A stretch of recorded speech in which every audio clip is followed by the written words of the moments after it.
Biz hozirgi kunda foydalanib kelayotgan sonlar arab raqamlari deyiladi. Arab raqamlarining bu shaklda paydo bo'lishiga eng asosiy hissa qo'shgan alloma al-Xorazmiy bobomiz bo'ladi. Al-Xorazmiy bobomiz arab raqamlarini hind raqamlari asosida shakllantirgan. Mana hind raqamlari 0 dan 9 gacha bo'lgan sonlar. Mana shu raqamlar asosida arab raqamlari shakllangan. Endi nega arab raqamlari deyiladi?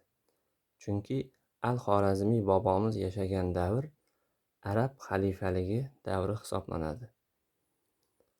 Endi pastdagi biz hozirgi kunda foydalanadigan sonlarimizni, raqamlarimizni tepadagi haqiqiy arab raqamlaridan qanday qilib paydo bo'lganini ko'rib chiqamiz.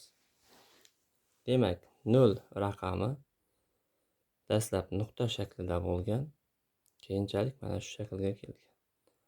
1 raqami arabchadagi raqam bilan demak bir xil, o'xshash. Endi 2 soniga qaraydigan bo'lsak, 2 soni mana bu yerda joylashgan. Mana 2 soni. 3 soni mana bu ham bu yerda joylashgan. Mana 3 soni. 4 soniga qaraydigan bo'lsak, 4 raqami mana bu yerda. Mana 4 raqam. 5 raqamiga qaraydigan bo'lsak, 5 raqami mana bu yerda. Mana.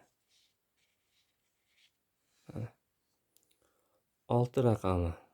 6 mana bu shaklda yozilgan. Mana shu shaklda yozilgan.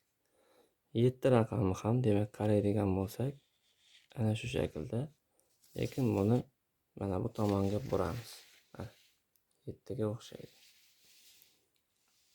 8 raqami mana shu shaklda yozilgan. Mana 9 raqami hozirgi demak 9 ga o'xshash. Tepadagi arab raqamlari bizning tariximizda 1200 yil davomida foydalanib kelingan.